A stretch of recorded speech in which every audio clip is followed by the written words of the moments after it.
Buenos días, doctor Gómez, bienvenido nuevamente. Muchas ¿Te gracias. va? Bueno, vamos a continuar con la etapa técnica del concurso número 232. Presentamos nuevamente a la doctora Carolina Ahumada y al doctor Diego Simonelli, jurados en este concurso, y nuevamente les agradecemos por su participación. Bueno, doctor Gómez, usted sabe que tiene 15 minutos para exponer el tema que ha elegido, ¿está bien? Va a tener un reloj en pantalla para poder ir ordenando su exposición. Y cuando culmine, la doctora y el doctor le van a hacer las consultas que consideren pertinentes. ¿Está bien? Perfecto. Bueno, ahí lo dejo y suerte, doctor. Bueno, muchísimas gracias por la oportunidad.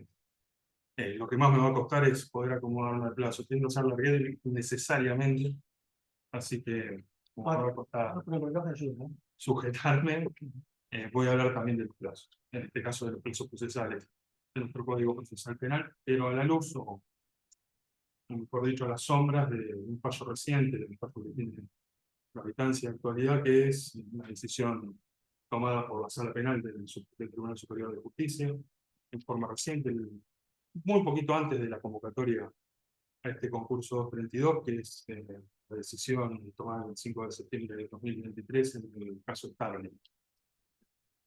Víctor Starling se encuentra imputado por un accidente ocurrido el día 4 de noviembre de 2018 en el ingreso de Rincón de los Sauces. El accidente con movimiento 70 de velocidad por responsabilidad en el fallecimiento de su acompañante y de los dos tripulantes de otro vehículo que terminó colisionando en el acceso de la ciudad de Rincón de los Sauces. Hubo un fallo, un juicio oral, cual se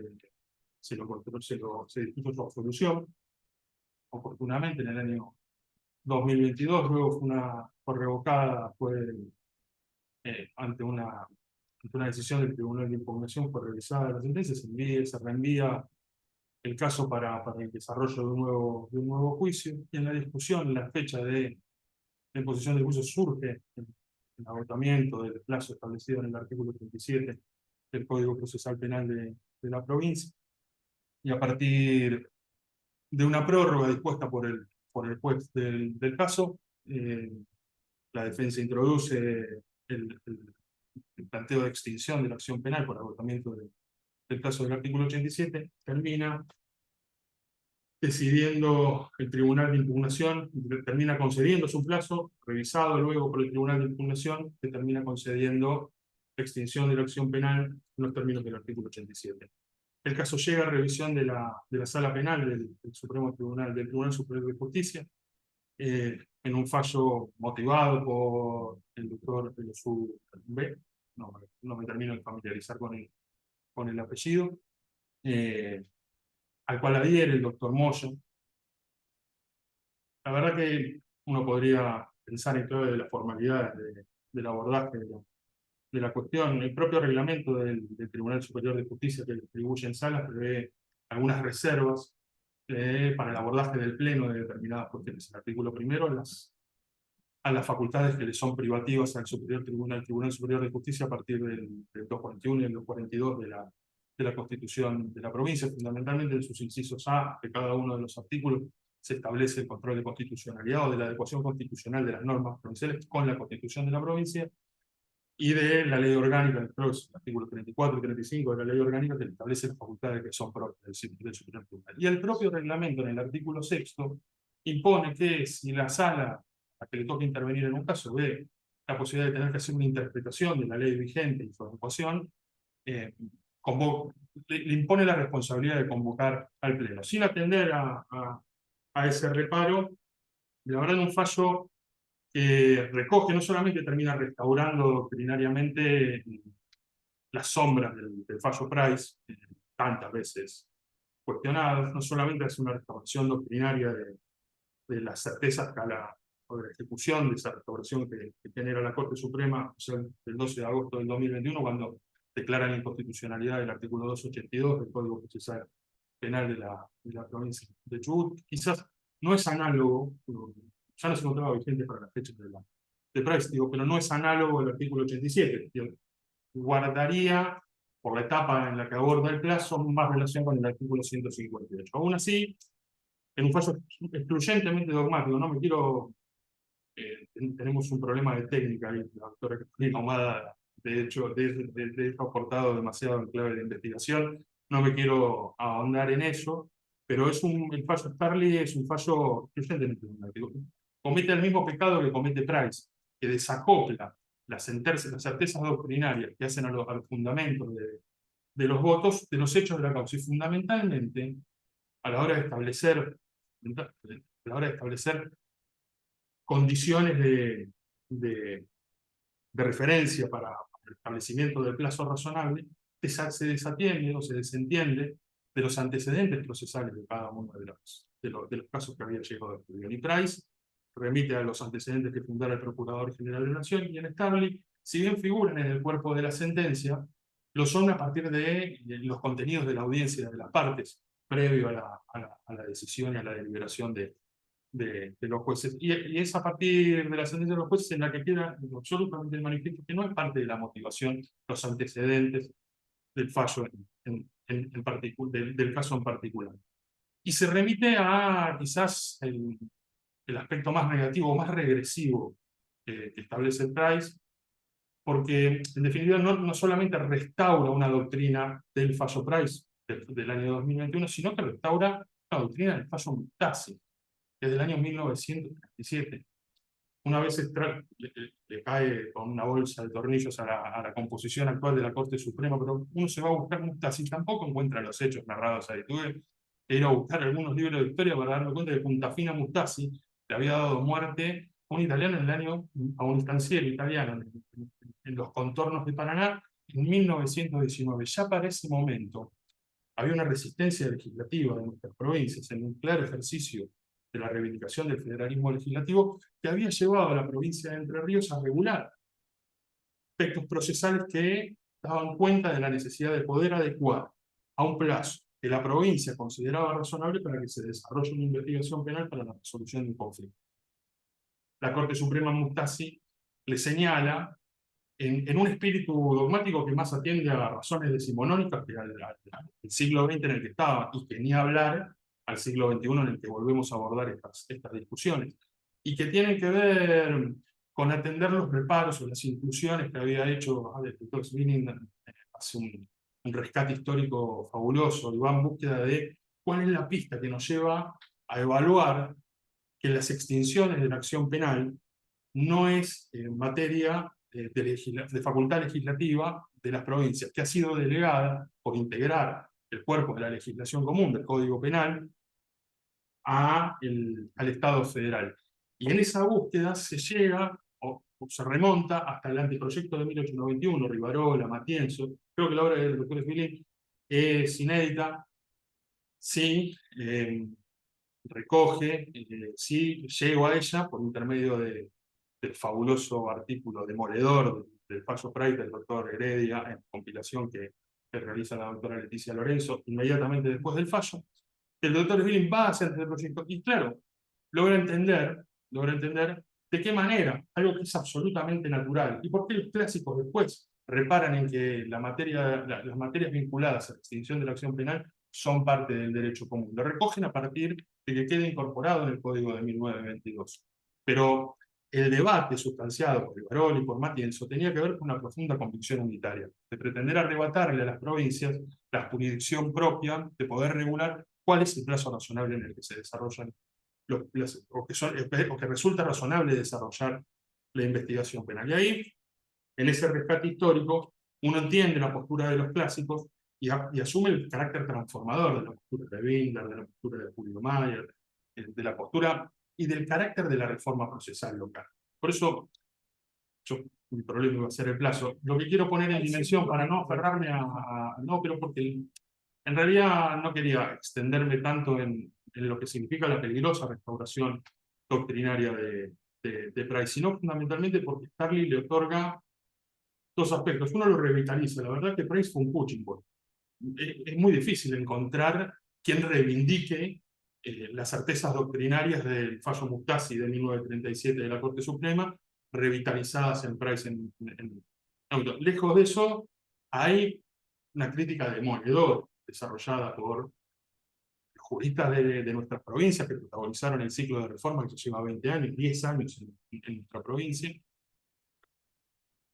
y que realmente, digo, el fallo Starling sorprende. Yo recuerdo la obra que compila Leticia Lorenzo. Leticia Lorenzo no suele ser muy optimista, fundamentalmente en los caracteres transformadores que se tienen en el proceso penal.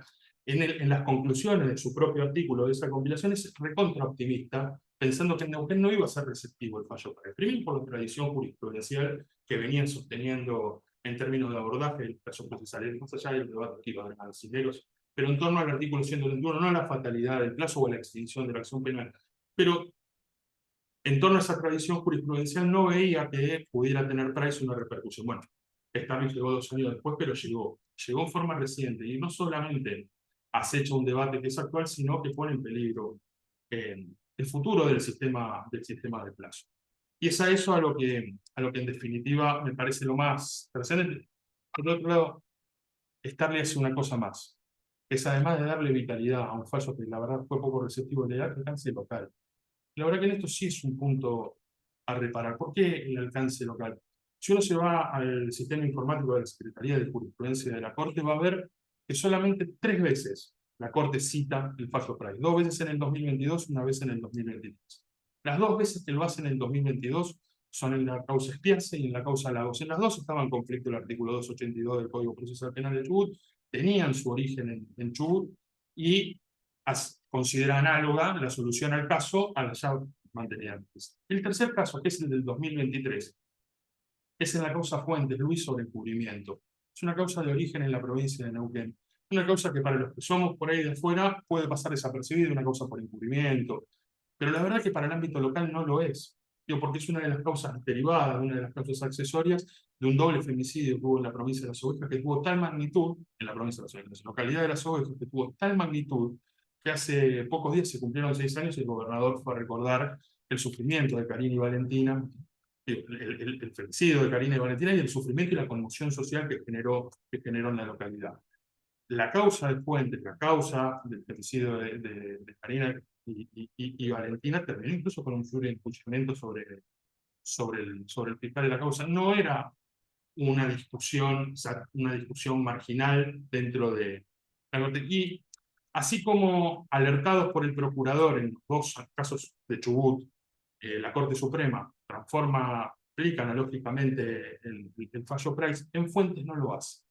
Paradójicamente, quien alerta y dice, ojo, que la solución a este caso puede ser análoga a la solución alcanzada en Price, es Lorenzetti, quien por las características y las particularidades del voto en el propio fallo Price debiera ser quien pudiera salir al rescate de las normativas provinciales porque no tiene la posición restaurativa doctrinaria de quién es el titular de la regulación de la acción penal. Y Lorenzetti dice, corresponde aplicar analógicamente. No se puede tomar como precedente, porque la Corte agarra lo que tiene siempre a mano para desentenderse del tratamiento de las cosas, que es ponerle la plancha de los 80, y no termina generando un precedente, pero sí opta por no aplicar en la provincia de Neuquén, en términos analógicos, algo que ya había aplicado analógico nuevamente cuando estaba en discusión el mismo artículo que ya había sido atacado en Price. Dicho esto, el mayor peligro que tiene Starling es poner en riesgo no la vigencia. El doctor Jerez del Ministerio Público Fiscal lo señaló, no está en peligro la vigencia del sistema de plazos procesales contenido en nuestro Código Procesal Penal. Pero el doctor Trincheri sí hace un reparo sumamente interesante. Inmediatamente después de conocido Starling, dice,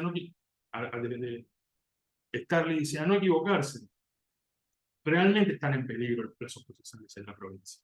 Y el sistema de plazos procesales de la provincia es como el cauce del río, en definitiva termina ordenando la forma en que se desarrolla el debido proceso legal. La fatalidad de los plazos contenidos en el 158 y el artículo 87 son las que permiten el disciplinamiento también de la jurisdicción. Cuando se ablandan, cuando se relajan por aspectos doctrinarios o por la teoría del precedente o por el peso específico que van tomando los precedentes, aunque no lo tengan en términos de su dimensión doctrinaria, sí terminan siendo la justificación cuando se me venció el plazo en el caso concreto. Y cuando se me venció el plazo en el caso concreto, uno va a manotear la biblioteca que pueda hacer sobrevivir la integridad de la pena. Digo, así como Jerez mantiene la vigencia o expresa en los medios de comunicación, están vigentes los plazos procesales en la provincia, lo cierto es que quien cita a Price sin pedir la inconstitucionalidad en Starling es el doctor Brady Bay, el fiscal de circunscripción, que hace el planteo y los alegatos ante el Supremo Tribunal de Justicia.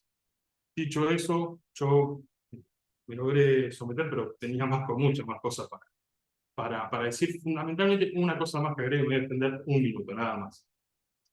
Uno se pregunta, porque así como es tan prohibitivo, o la doctrina que surge de Mustasi, que restaura Price, es taxativo en cuanto a la extinción de la acción, es patrimonio de la legislación de fondo, y las provincias no tienen facultad para regular ese aspecto, y no disierne, porque como restaura una sentencia de 1939, no termina diferenciando si es por prescripción, si es por medidas alternativas que en ese momento no existían, por principio, por aplicación de alguno de los principios de oportunidad o por suspensión de uso privado. De ninguna manera lo regula. Y ni Price ni Starling hacen una sola mención a la 27.147, que es la que introduce la facultad delegada a las provincias, que no correspondería dentro de la certeza doctrinal. Correspondería, para ponerlo en términos gráficos, correspondería que el Código Penal establezca las penas que establece nuestro código son prisión, y todas aquellas que establezcan las provincias, sería muy difícil que sorteara la constitucionalidad de ese artículo. ¿Por qué van a sortearlas obligadamente las tres hipótesis incorporadas en el 59, inciso quinto, cuarto, quinto y sexto? En algún momento se puede abrir un reparo a eso, y ahí sí sería ya problemático en términos de una restauración doctrinaria más atendiendo decimonónico, que frustra la potencia legislativa, la potencia transformadora que han tenido los procesos en términos provinciales, y el ciclo de estos 20 años de la cuarta ola de reformas procesales penales en Argentina. Gracias. Al final me extendí, casi por capricho. Perdón. Una pregunta con relación a este tema, yendo más a lo concreto, más allá de las cuestiones puntuales que plantea esta jurisprudencia, como defensor, ¿qué decisión tomaría en términos de encontrarse con dos precedentes muy fuertes? Un precedente dentro de la justicia provincial y un precedente de la Corte Suprema. ¿Cuáles serían las posibles vías de acción para un defensor frente a un escenario así? Starling, aunque contradice el propio voto, el propio fundamento, porque la verdad que es un fallo meramente dogmático, desacoplado de los hechos y los antecedentes, pero sí establece que solamente es para el caso. De ahí después que de ahí que uno reafirma la vigencia del sistema de plazos procesales contenidos en nuestra provincia. Sin lugar a dudas, si uno verificara el agotamiento del plazo establecido en el artículo 87 del Código Procesal, uno tiene incluso la responsabilidad profesional, la responsabilidad ética y la responsabilidad dogmática de defender el sistema de plazos procesales de la provincia y plantearlo. Poder defenderlo incluso en el Tribunal de Impugnación, donde la mayoría comparte la constitucionalidad de los artículos que establecen fatalidad o sanción de extinción de la acción penal para el caso de agotamiento de ese plazo, y luego exigirle al Supremo Tribunal, al Tribunal Superior de Justicia, que actúe en pleno, conforme su propio reglamento de la distribución de la sala, conforme la demanda constitucional del 241 y del 242, y conforme se le impone fundamentalmente el control de constitucionalidad de una norma, y fundamentalmente la interpretación que alcanza esa norma en el ámbito local. Cambiando de tema, vamos a la litigación ahora. ¿Me agua? No. No. No, hablo rápido porque si no, no me entra. Voy a tomar. Me entra toda la información. En términos de litigación, en la etapa recursiva o en la etapa de impugnación, a ver si nos puede mencionar algún lineamiento, alguna estrategia de la litigación de impugnación, puede ser para el recurso escrito o puede ser para la audiencia oral. Como defensor, ¿cuáles serían las estrategias que tendría? Y va a depender muchísimo de la teoría del caso y la oportunidad procesal que involucre. Hay espejo que el interrogante no se dirige a la instancia revisora, por ejemplo, del artículo 118 del Código Procesal, al momento que se introduce oralmente, al momento de la propia audiencia. No, claro, no. Me refiero a los argumentos orales frente al Tribunal de Impugnación. si considera que las herramientas de litigación de la etapa de impugnación son asimilables a la técnica de litigación de otros momentos del proceso, y cuáles serían los 2 o 3 ejes centrales que tendría en cuenta para encarar una litigación durante las etapas de revisión. No, sin lugar a dudas que no. A ver, uno se aferra a la teoría del caso que va construyendo y va perfeccionando a lo largo del proceso. Y la instancia de impugnación tiene, si bien la autorización del doble conforme, si es una sentencia de las establecidas en el código, si es una de las decisiones importantes, o una sentencia de carácter definitivo, o alguna que pone fin al litigio, o alguna de las que son autorizadas expresamente en la defensa de poder vehiculizar una impugnación, la instancia del tribunal de impugnación requiere una destreza distinta, requiere una capacidad, primero, de poder atender a los hechos. Hay un fallo del Tribunal Superior de Justicia, creo que es Espinosa, que establece cuáles son la potencia revisora que tiene el Tribunal de Impugnación, Espinosa y algunos fallos más, no recuerdo. Y establece la potencia revisora que tiene, por ejemplo, frente a una sentencia condenatoria, en el cual le exige al Tribunal de Impugnación ser capaz de poder revisar la integridad de la prueba, la razonabilidad de la prueba incorporada al proceso. Sin lugar a duda, uno no termina litigando idéntico como lo puede hacer en un juicio oral y público, bueno, en un juicio de responsabilidad o en un juicio sobre la pena. Pero la capacidad revisora que le otorga, o la potencia revisora que le otorga, no solamente la jurisprudencia, sino la normativa vigente, permite un amplio espectro de revisión por parte del Tribunal de Impugnación, y la estrategia de litigación iría a poder discutir fundamentalmente la capacidad de haber podido controlar eficazmente la prueba, si se permitió en la instancia anterior, en la instancia que concurre a la revisión, de ejercer materialmente el derecho de hacer juicio, si he visto conculcada alguna garantía de raigambre constitucional integrada en el bloque constitucional que me autorice a poder inclinar la decisión en favor de los intereses de mi defendido.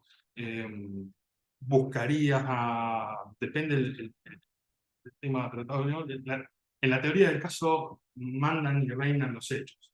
En el tribunal de impugnación a veces está la posibilidad de hacer pasar mucho más esos hechos por la teoría del delito, y siempre se permite algunos reparos teóricos que no son convenientes si no estuvieran ante el tribunal por jurado ni hablar, y hoy si estuviera ante un juez profesional dictando una sentencia de carácter de responsabilidad, uno intentaría lograr comprobar la teoría fáctica de su teoría del caso. La teoría jurídica requiere de mayor destreza al momento de la impugnación. No sé si esa era... Sí.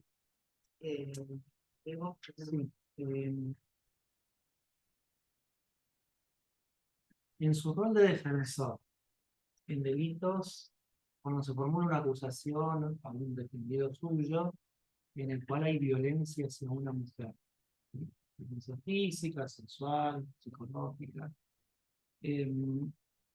¿cómo sería el trabajo desde su rol, teniendo en cuenta las obligaciones que tenemos ante el sistema internacional y nacional que establecen la normativa de protección hacia la violencia?